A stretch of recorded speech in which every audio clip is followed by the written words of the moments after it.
Hello friends, welcome in one day exam 3.0। हमारे channel one day exam 3.0 में आप सभी का स्वागत है।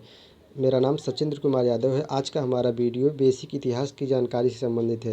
बेसिक इतिहास का जानकारी मतलब प्राचीन इतिहास में आप कई बार इस बात को सुने होंगे, एडी और बीसी। एडी और बीसी क्या है? प्राचीन काल के इतिहास के समय के बारे में संबंधित हमारा वीडियो है। जब आप इस वीडियो को पूरी तरह से देख लेंगे तो आप कंफर्म हो जाएंगे कि एडी और बीसी और प्राचीन काल के समय को किस प्रकार निर्धारित किया जाता था।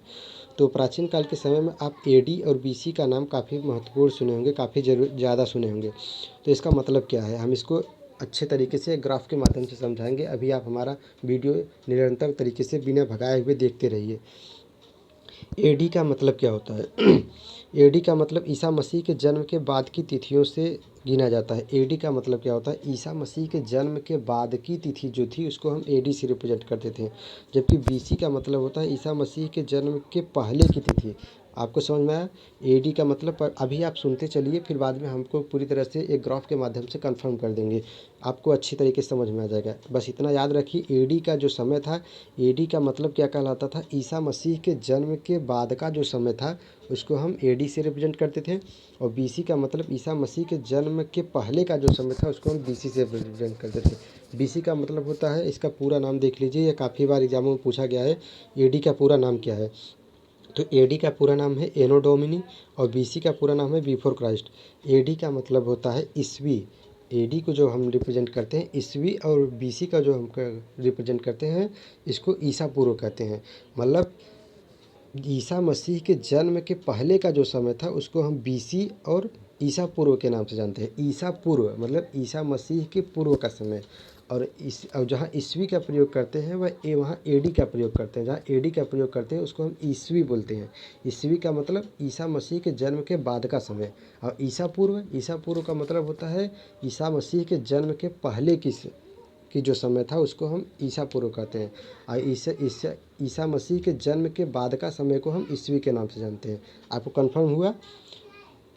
आपको कंफर्म हो गया होगा कि एडी किसे कहते हैं। एडी का समय जो था वह ईसा मसीह के जन्म के बाद का समय था, मतलब इसे हम ईस्वी के रूप में देखते थे। और बीसी का जो समय था यह बिफोर क्राइस्ट, ईसा मसीह के जन्म के पहले का जो समय था उसको हम बिफोर क्राइस्ट के नाम से, मतलब ईसा पूर्व के नाम से जानते थे। अभी आपको थोड़ा और देखिए, इसके बाद मैं आपको कंफर्म कर दूंगा ग्राफ के माध्यम से, आप एकदम पूरी तरह से अच्छे तरह से समझ जाएंगे। आजकल एडी के स्थान पर सी का प्रयोग करते हैं। इसका मतलब होता है कॉमन एरा। सी का पूरा नाम होता है कॉमन एरा। और बीसी के स्थान पर बीसीई का प्रयोग करते हैं, मतलब बिफोर द कॉमन एरा। ऐसा क्यों करते हैं? ऐसा इसलिए करते हैं क्योंकि विश्व के अधिकांश देशों में कॉमन एरा का प्रयोग सामान्य हो गया। विश्व के अधिकांश देशों में समय को निर्धारित करने के लिए अब एडी के स्थान पे सी का प्रयोग करने लगते हैं, मतलब कॉमन एरा का प्रयोग करने लगते हैं। जहां आप एडी देखते थे वहां अब आप सी देखने लगेंगे। कभी कभी अंग्रेजी में बीपी अक्षर का प्रयोग करते हैं, जिसका तात्पर्य बिफोर प्रेजेंट अर्थात वर्तमान समय से पहले को निर्धारित करते हैं। कहीं कहीं बीसी के स्थान पे बीपी का प्रयोग करते हैं। अब आपको मैं पहले इसको समझा दूंगा कि एडी और बीसी है क्या। एडी क्या कहते? एडी के समय कब का है? एडी का समय है, एडी को हम ईस्वी के नाम से जानते हैं, एनो डोमिनी। इसका मतलब क्या है कि एडी का जो समय है वह ईसा मसीह के जन्म के बाद का समय है। और जो बीसी है बिफोर क्राइस्ट, इसको हम ईसा पूर्व के नाम से जानते हैं। इसका मतलब यह है कि जो बीसी का समय है वह ईसा मसीह के जन्म के पहले का समय है। तो आपको समझ में क्या आ रहा है? इसमें आपको एक ही चीज़ समझना है, ईसा मसीह बीच के माध्यमान हैं। इनके बाद का और इनके पहले का समय को निर्धारित किया जाता है। तो हम ईसा मसीह को मानेंगे शून्य। मान लो हमारा जो ईसा मसीह है उनको हम शून्य मानेंगे। और एक चीज़ और आप कंफर्म तरीके से अपने दिमाग में कंठस्थ कर लीजिए, ये हमारा महत्वपूर्ण पॉइंट है कि ईसा मसीह के जन्म के पहले का जो समय था उसको हम उल्टे क्रम में लिखते थे।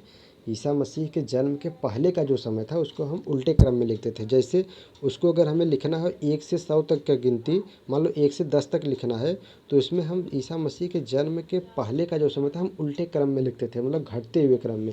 पहले 10 लिखते थे, फिर इसके बाद 9 लिखते थे, फिर इसके बाद 8 लिखते थे, फिर इसके बाद 7 लिखते थे, फिर इसके बाद 6, मतलब ऐसे ऐसे करके अंत में 1 लिखते थे। और ईसा मसीह के जन्म के बाद का जो समय था उसको हम बढ़ते हुए क्रम में लिखते थे। इस बात को आप काफ़ी अच्छे तरीके से समझ लें। अगर आप इस बात को नहीं समझ पाएंगे तो फिर आप एडी और बीसी का मतलब नहीं समझ पाएंगे।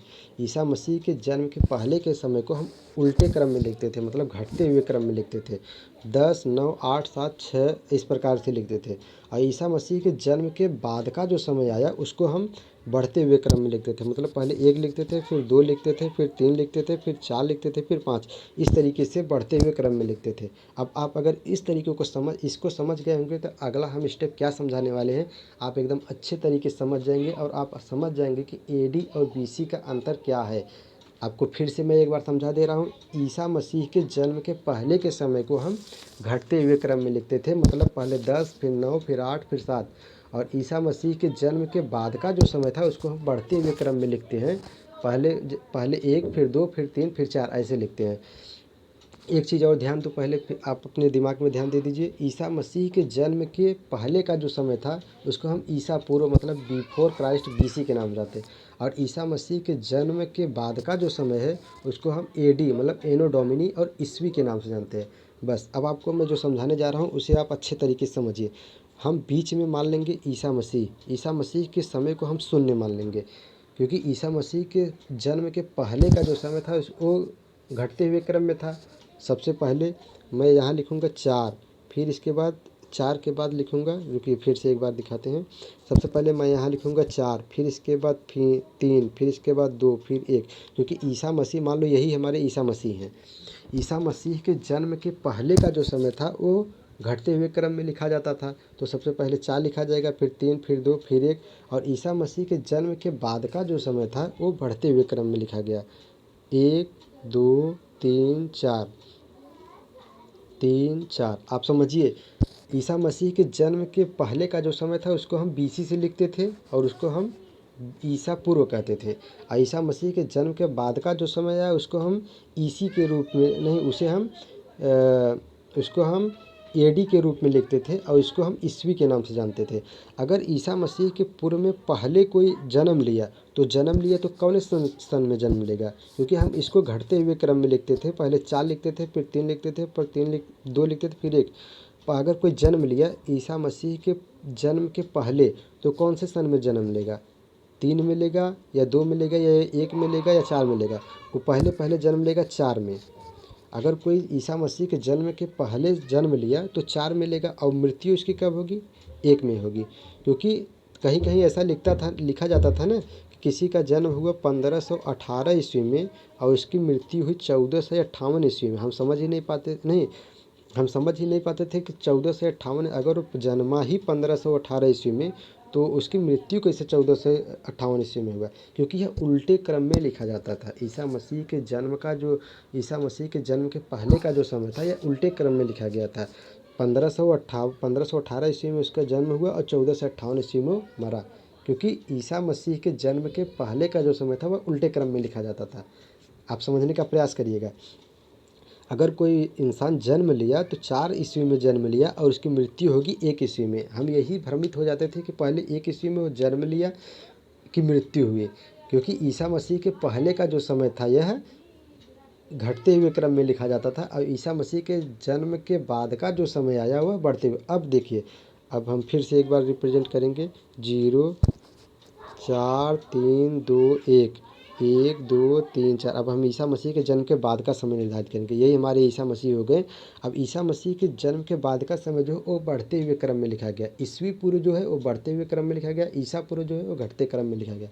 तो ईसा मसीह के जन्म के बाद का जो समय था, मान लो किसी व्यक्ति का जन्म 1 ईस्वी में हुआ तो उसकी मृत्यु कब होगी, 4 ईस्वी में।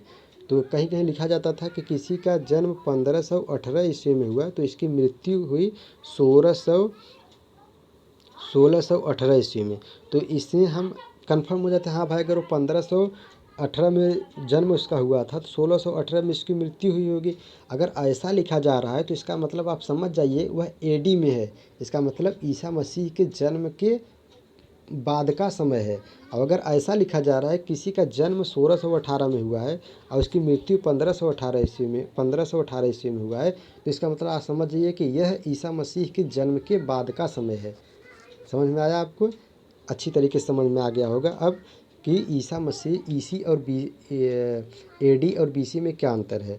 मतलब एडी जो है यह ईसा मसीह के जन्म के बाद का समय है, यह बढ़ते हुए क्रम में था। और जो बीसी था ईसा मसीह के जन्म के पहले का समय था, यह घटते हुए क्रम में था। अब आप आगे का हमारा वीडियो देखेंगे। अभी हमें उस समय से संबंधित काफ़ी महत्वपूर्ण सवाल जो एग्ज़ामों में पूछा जा सकता है उससे संबंधित सवालों को लेकर के यह वीडियो बनाया हुआ हूँ। अब देखिए ईस्वी, एडी का मतलब क्या मैंने बताया था, एडी का मतलब ईस्वी होता है और ईस्वी का मतलब ईसा मसीह के जन्म के बाद का समय, मतलब यह बढ़ते हुए क्रम में था। तो सबसे पहले इसमें आप यही जानते चलिए, तो हल्का फुल्का जानकारी लेते चलिए। ग्रेगोरियन कैलेंडर की शुरुआत किसने किया था, ग्रेगोरियन कैलेंडर का किसने चला था, तो पोप ग्रेगरी ने ग्रेगोरियन कैलेंडर की शुरुआत किया था। और इसके बाद हिजरी कैलेंडर की शुरुआत किसने किया था, तो हज़रत मोहम्मद साहब ने हिजरी कैलेंडर की शुरुआत किए थे। इसके बाद शक संवत का शुरुआत किसने किए थे, कुषाण शासक कनिष्क ने 78 एडी में। मतलब शक संवत का शुरुआत कब किया गया था, यह भी पूछ सकता है। ईसा मसीह के जन्म के बाद शक संवत का शुरुआत किया गया। शक संवत 78 एडी में किया गया है, न कि 78 बीसी में। आप यही समझिए, 58 बीसी और 78 एडी में आप काफ़ी भ्रमित हो जाते हैं। जो शक संवत का शुरुआत किया गया था यह ईसा मसीह के जन्म के बाद किया गया, 78 एडी में किया गया। अगर एडी दिखे तो आप समझ जाइए एडी जो है यह ईसा मसीह के जन्म के बाद का समय। अगर बीसी दिखे, बिफोर क्राइस्ट, तो इसका मतलब आप समझिए इसे ईसा पूर्व और यह ईसा मसीह के जन्म के बाद का समय है। तो शक संवत की शुरुआत किसने किया था, कुषाण शासक कनिष्क ने 78 एडी में। अब इसके बाद किसका जन्म हुआ, इसके बाद ईसा मसीह का जन्म हुआ। अब हम चलेंगे ईसा पूर्व को हम बीसी से रिप्रेजेंट करते हैं और यह घटते हुए समय में है। तो घटते हुए समय में सबसे पहले हम चलेंगे किसका, ईसाई कैलेंडर को किसने शुरुआत किया था, ईसाई कैलेंडर को शुरुआत किया था डियोनियस एक्सिगुआरा ने। और उसके बाद विक्रम संवत को किसने शुरुआत किया था, विक्रम संवत को उज्जैन शासक विक्रमादित्य ने शुरुआत किया था। तो विक्रम संवत की शुरुआत कब हुआ था, 58 बीसी में। देखिए अब यही समझ में आता है, 58 बीसी और 78 एडी, इसमें आप भ्रमित हो जाएंगे। जो एडी है 78 एडी, आप इसको काफ़ी अच्छे तरीके से समझिए। जो 78 एडी है यह ईसा मसीह के जन्म के बाद का है, मतलब यह ईस्वी में है। 78 एडी यह बढ़ते हुए क्रम में है। और जो 58 बीसी है यह ईसा मसीह के जन्म के पहले का समय है, ईसा मसीह के जन्म के पहले, यह घटते हुए क्रम में है। इसके बाद जूलियन कैलेंडर को किसने शुरुआत किया था, जूलियस सीजर ने 46 बीसी में शुरुआत किया था। इसके बाद समय शब्दावली की कुछ महत्वपूर्ण जानकारियाँ हैं जिसको हम आपको देना चाहते हैं। अगर कहीं लिखा हो अर्धवार्षिक का मतलब 6 महीने का समय होता है। और अगर लिखा हो वार्षिक का मतलब होता है 1 वर्ष की अवधि। इसके बाद अगर लिखा हो दशक लिखा हो तो आप समझ जाइए कि 10 वर्ष के समय को हम दशक कहते हैं। इसके बाद क्रिस्टल लिखा हो तो 15 वर्ष के समय को हम क्रिस्टल कहते हैं। अगर कहीं लिखा हो क्रिस्टल तो आप समझ जाइए 15 वर्ष के समय को हम क्रिस्टल कहते हैं। इसके बाद लिखा हो सिल्वर जुबली 25 वर्ष की अवधि को हम सिल्वर जुबली कहते हैं।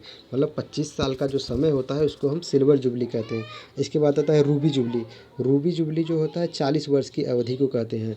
जो 40 वर्ष की अवधि, यह काफ़ी महत्वपूर्ण प्रश्न है, यह एग्जामों में कई बार पूछा जाने वाला प्रश्न है कि रूबी जुबली कितने वर्ष के समय को कहते हैं। तो रूबी जुबली 40 वर्ष के समय को कहते हैं। इसके बाद गोल्डन जुबली आता है। गोल्डन जुबली 50 वर्ष की अवधि को कहते हैं। अगर कहीं आ रहा है गोल्डन जुबली कब मनाते हैं, गोल्डन जुबली कितने समय मनाते हैं, तो गोल्डन जुबली 50 वर्ष के बाद मनाते हैं। 50 वर्ष की अवधि को हम गोल्डन जुबली कहते हैं। रूबी जुबली 40 वर्ष की अवधि को कहते हैं। सिल्वर जुबली 25 वर्ष की अवधि को कहते हैं। क्रिस्टल जुबली 15 वर्ष की अवधि को कहते हैं। और दशक 10 वर्ष की अवधि को कहते हैं। वार्षिक 1 वर्ष की अवधि को कहते हैं। और 6 महीने की अवधि को अर्धवार्षिक कहते हैं। इसके बाद हमारा और आगे का वीडियो देखिएगा जो समय से काफ़ी महत्वपूर्ण, यह 2 प्रश्न काफ़ी महत्वपूर्ण है। पूर्वार्ध, अगर कहीं दे रहा है पूर्वार्ध फर्स्ट हाफ समय दे रहा है तो सदी का प्रथम 50 वर्ष होता है। जो पूर्वार्ध होता है यह भी 50 वर्ष होता है, लेकिन जो पूर्वार्ध होता है वह 1 से लेकर के 50 वर्ष की अवधि को कहते हैं पूर्वार्ध। अगर दे रहा है उत्तरार्ध, तो उत्तरार्ध जो होता है यह भी 50 वर्ष की ही अवधि होता है, लेकिन यह 51 से लेकर के 100 वर्ष तक होता है। पूर्वार्ध और उत्तरार्ध के अवधि को आप समझिएगा। जो पूर्वार्ध होता है यह 1 से लेकर के 50 वर्ष की अवधि को कहते हैं। यह भी 50 वर्ष का ही टाइम होता है, लेकिन यह 1 से लेकर के 50 वर्ष के टाइम को कहते हैं। लेकिन जो उत्तरार्ध है यह 51 से लेकर के 100 वर्ष की अवधि को कहते हैं। यह भी 50 वर्ष का ही टाइम होता है। इसके बाद अगर कहीं आ रहा है गोल्डन जुबली, तो गोल्डन जुबली का होता है 50 वर्ष की अवधि को, इसे भी गोल्डन जुबली कहते हैं। डायमंड जुबली हीरक जयंती इसे कहते हैं। हीरक जयंती को 60 वर्ष की अवधि को कहते हैं। अगर किसी का 60 वर्ष की समय पूरा हो गया है तो इसका मतलब वह डायमंड जुबली को पूरा कर चुका है। डायमंड जुबली 60 वर्ष की अवधि को मनाते हैं। इसके बाद नीलम जुबली 65 वर्ष की अवधि को कहते हैं। अगर 65 वर्ष की अवधि किसी कार्य का पूरा हो चुका है तो इसमें हम नीलम जुबली मनाते हैं। इसके बाद आता है प्लेटिनम जुबली, तो प्लेटिनम जुबली 70 वर्ष की अवधि को हम प्लेटिनम जुबली कहते हैं।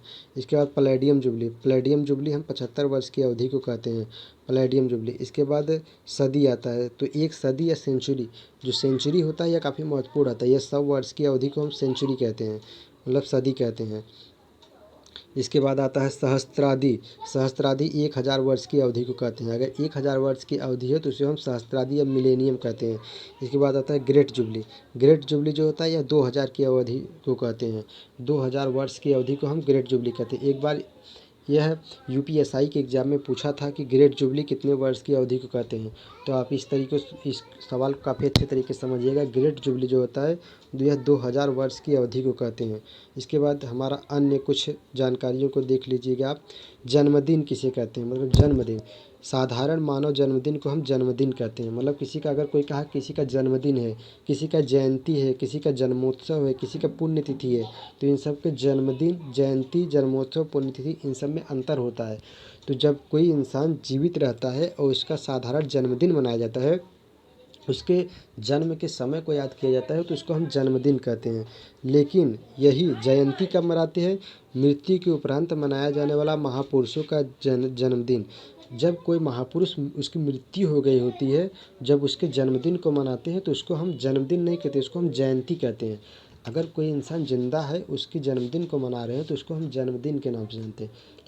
अगर किसी व्यक्ति की मृत्यु हो गई है फिर भी उसका हम जन्मदिन मना रहे हैं तो उसको जन्मदिन नहीं कहते, उसको जयंती के नाम से जानते हैं। इस बात को आप कंफर्म हो जाइएगा।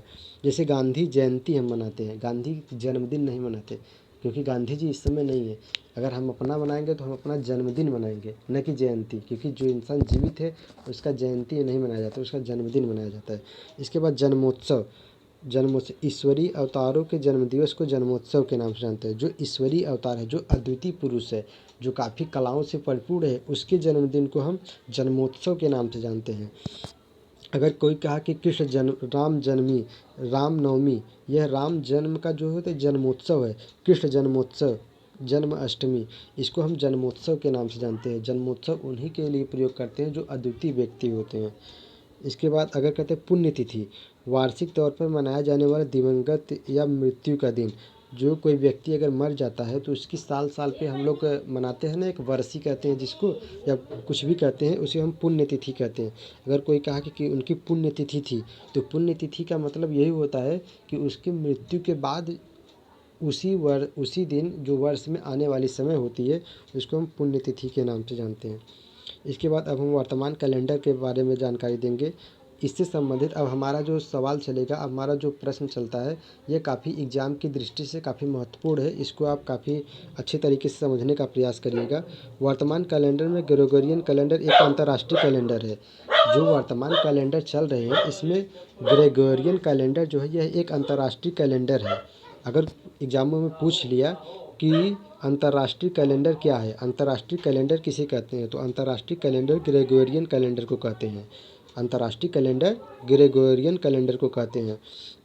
वर्तमान समय में ग्रेगोरियन कैलेंडर एक अंतर्राष्ट्रीय कैलेंडर है। इसे समूचे विश्व में मान्यता दी गई है। विश्व के अधिकांश हिस्से में इसी कैलेंडर का प्रयोग किया जाता है। मतलब ग्रेगोरियन कैलेंडर को पूरे विश्व में मान्यता दिया गया है। यह अंतर्राष्ट्रीय कैलेंडर है, पूरे विश्व में ग्रेगोरियन कैलेंडर को अपनाया जाता है। इसके बाद दूसरा हमारा है इटली के डॉक्टर एलियास द्वारा प्रस्तावित इस कैलेंडर की घोषणा 24 फरवरी 1528 ईस्वी को पोप ग्रेगरी 8 ने किया था। मतलब ग्रेगोरियन कैलेंडर को किसने शुरुआत किया था? ग्रेगोरियन कैलेंडर की शुरुआत, ग्रेगोरियन कैलेंडर की घोषणा पूछ सकता है एग्जामों में, कौन किया था? तो यह इटली के डॉक्टर आयलियास ने किया था। आयलेसियास ने किया था। इसकी घोषणा कब किया गया था? तो 24 फरवरी 1528 ईस्वी में इसको किसने किया था? पोप ग्रेगरी 8 ने किया था। पोप ग्रेगरी 8, ये पोप क्या है? तो ये चर्च का जो एक सबसे विशिष्ट महंत होता है, इसे पोप कहते हैं। पोप कोई नाम नहीं है, पोप एक पद है। नाम है डॉक्टर एलिसियास, यह एक पद है। तो अभी पूछ सकता है कि ग्रेगोरियन कैलेंडर को किसने और कब शुरुआत किया था? तो ग्रेगोरियन कैलेंडर 14 फरवरी को 1582 ईस्वी में यह इटली के एक चर्च के पोप ग्रेगरी 8 ने, जिसका नाम था अलेसियास ने इसका शुरुआत किया था। इन्हीं के नाम पर कैलेंडर के नाम से साथ ग्रेगरी शब्द जोड़ा गया है। जो अलेसियास थे, पोप ग्रेगरी थे, इनके ही नाम पे ग्रेगरी कैलेंडर में ग्रेगरी शब्द को जोड़ा गया था। कैलेंडर की अशुद्धियों को सुधारने के लिए इसे प्रयोग में लाया जा सकता है। इसके बाद तीसरा है, ग्रेगोरियन कैलेंडर में 365 दिन का एक वर्ष होता है। जो ग्रेगोरियन कैलेंडर है यह पूरे विश्व में लागू है। इस कैलेंडर में जो एक वर्ष का दिन है यह 365 दिन का है, किंतु हर चौथा वर्ष 366 दिन का होता है। आप समझ रख सकते हैं कि हर चार वर्ष के बाद जो एक वर्ष आता है वह 365 दिन न होकर के 366 दिन का होता है। तो ग्रेगोरियन कैलेंडर में जो एक वर्ष का समय है वह 365 दिन का है, किंतु हर चौथा वर्ष 366 दिन का होता है, जिसे हम अधिवर्ष या लीप ईयर कहते हैं। आप लीप ईयर का नाम सुने होंगे। लीप ईयर शब्द कहाँ से आया? यह ग्रेगोरियन कैलेंडर से ही आया था, क्योंकि यह हर 4 साल बाद आता है, इसलिए इसे हम लीप ईयर कहते हैं। यह ग्रेगोरियन कैलेंडर से आता है। कभी कभी एग्जाम में पूछ सकता है कि लीप ईयर का शब्द का प्रयोग जिसके किया जाता है यह कहाँ से आया था। इसके बाद हमारा प्रश्न है, शक संवत की शुरुआत 78 ईस्वी में कुषाण कनिष्क द्वारा किया गया था तथा विक्रम संवत का शुरुआत 57 ईस्वी में उज्जैन के शासक राजा विक्रमादित्य पर विजय के उपलक्ष्य में चलाया गया था। यह भारत के जो कैलेंडर है उनसे संबंधित है। शक संवत की शुरुआत कब किया गया था? तो 78 ईस्वी में कनिष्क के द्वारा शुरू किया गया था तथा विक्रम संवत का जो शुरुआत किया गया था यह 57 ईसा पूर्व में उज्जैन के शासक विक्रमादित्य के द्वारा शुरुआत की। अभी आपको समझ में आया था, मैं समझाया था ना कि एडी और बीसी में क्या अंतर है। अब यहीं पे दे दिया, 78 ईस्वी मतलब 78 एडी, 57 ईसा पूर्व मतलब 57 बीसी। अभी जहाँ एडी और बीसी, ईस्वी और ईसा पूर्व दे दे, आपको समझ जाना है कि जहाँ ईस्वी है यह ईसा मसीह के जन्म के बाद का समय है, और जहाँ ईसा पूर्व है यह ईसा मसीह के जन्म के पहले का समय है। मतलब ईस्वी जो है यह बढ़ते हुए क्रम में है, ईसा पूर्व जो है यह घटते हुए क्रम में है। आपको ऐसे समझिएगा। अगर पूछे 78 ईस्वी और 57 ईसा पूर्व में कौन पहले आया, तो लोग कहेंगे 78 ईस्वी। नहीं, 78 ईस्वी पहले नहीं आया था, पहले 57 ईसा पूर्व आया था, क्योंकि 57 ईसा पूर्व जो है यह घटते हुए क्रम में लिखा गया है और यह ईसा मसीह के जन्म के पहले का समय है। और जो 78 ईस्वी है, 78 एडी है, यह ईसा मसीह के जन्म के बाद का समय है। तो आप अच्छी तरीके से समझ गए होंगे। हमारे अगले ही वीडियो में अगर आपको नहीं समझ में आया तो एक बार आप हमारा वीडियो और पीछे करके देख सकते हैं। शक संवत भारत का राष्ट्रीय पंचांग या कैलेंडर है। भारत का राष्ट्रीय पंचांग पूछ सकता है कौन सा है, तो भारत का राष्ट्रीय पंचांग शक संवत है। जिस शक संवत की शुरुआत किसने किया था? अभी आपको पता चला, शक संवत की शुरुआत 78 ईस्वी में किया गया था। भारत को जो राष्ट्रीय पंचांग है यह शक संवत है, और यह ईसा मसीह के जन्म के बाद का पंचांग है, जिसको कनिष्क के द्वारा शुरुआत किया गया था। शक संवत भारत का राष्ट्रीय पंचांग है या कैलेंडर है, जिसे 22 मार्च 1957 को अपनाया गया था। कभी कभी यह एग्जाम में पूछता है कि शक संवत जो भारत का राष्ट्रीय कैलेंडर है इसे कब अपनाया गया था। तो जो भारत का राष्ट्रीय कैलेंडर है इसे 22 मार्च 1957 को अपनाया गया था। इसमें यह सबसे महत्वपूर्ण अब जानकारी देने जा रहा हूँ। इसका पहला महीना चैत्र होता है। जो शक संवत का हिंदी का कैलेंडर जो है, इसमें पहला महीना जो होता है, जैसे जो इंग्लिश का कैलेंडर है इसमें पहला महीना कौन सा होता है? इंग्लिश का कैलेंडर पहला महीना जनवरी का होता है, और यह ठंडी में आता है। और इसका अंतिम महीना होता है दिसंबर। लेकिन जो हमारा शक संवत का कैलेंडर है, जो हमारा हिंदी का कैलेंडर है, जो भारत का राष्ट्रीय कैलेंडर है, इसका पहला महीना जो होता है चैत्र का होता है और यह मार्च और अप्रैल के मध्य में आता है। मार्च और अप्रैल के बीच में आता है। इसका पहला महीना चैत्र का होता है और इसका अंतिम जो महीना होता है यह फागुन का होता है। यह फरवरी और मार्च का होता है। आपको समझ में आया?